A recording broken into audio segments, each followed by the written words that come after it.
Parunāsim mazliet par frekvencēm, stariem un tām lietām. Cilvēki ļoti daudz par šo tēmu, teiksim, saka, man tur noteikti ir vajadzīgi 800 kHz. Es izmantoju tikai tā. Lorents ieslēdzis esmu konus veidu staru. Tad saucamo 2D sonāru palaidu tikko. Ja? Mazliet ir, tāpēc, ka viņi mazliet strīdās savā starpā tās vertikālās svītras, parasti es ieslēdzu vai vienu vai otru, bet tā runa par ko ir. Tātad šis ir konus veidu stars.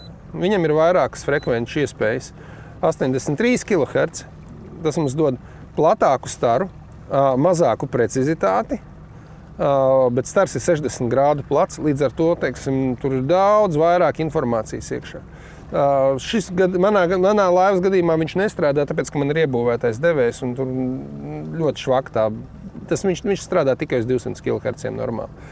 Pāriesim atpakaļ uz 200 kHz. Reku viss atkal palika bildi normāli, zivju kļuva daudz mazāk un viņš nejok vairs prātā, jo tas devējs tam nebija paredzēts. Tātad šis mums ir konus veids stars, atceramies, jo zemāk frekvence, jo lielāks konus. Tātad kvokojam samus liekam 83 kHz. Tad mēs redzam ipaikas, ir samus. Ejam meklēt precīzu dziļumu, precīzu zivis, liekam 200 kHz vai haičirpu un redzam tievu ļoti precīzu staru. Par šīm frekvencēm pārslēgšos tūlītās uz sonāru, kur mums ir 455, pārslēdzamies uz 800. Kā mums izmainījās bilde?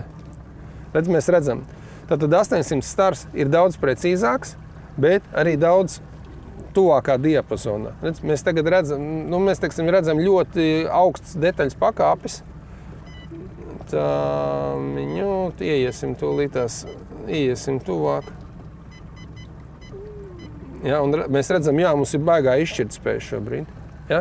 Mums ir ļoti precīzi tie punktiņi, ļoti precīzi. Bet mums ir ļoti mazs pārklājuma leģis, redz 25 metru attālumā no laivas mēs redzam, reku zivtiņas ar visām ēnām tiešām augsta izšķirtspēja. Vai mums to tik ļoti vajag? Es daudz biežāk lietoju. Tomēr 455, praktiski nevis daudz biežāk, bet visu laiku, jo tad es varu skatīties no laivas pa labi, pa kreisi. Teiksim, 50 metru attālumā es vēl joprojām redzu situāciju. Okay? 50 metru attālumā no laivas, 3,6 metru dziļumā. Mums joprojām ir bildi, mēs redzam reliefu, mēs joprojām redzam zivs. Ja? Tātad pa stariem atceramies. Šitas ir konus, šitas ir vēdeklis, 1 grādu biezs vēdeklis. Šie ir 2 vēdekļi, 1 grādu biezi. Šie strādā ļoti labi kustībā, šis strādā ļoti labi, kad stāvam uz vietas. Citreiz ir tā, kad spinningojot aseri, tas no sākuma zem laivas nekā nav, un pēc tam viņi parādās, jo tu velc zivu, viņš nāk līdzi. Liekas, man vairs neķerās, tur vairs nav, pabīdies 20-30 metru nost, un viņš ir tur, kur tu biji.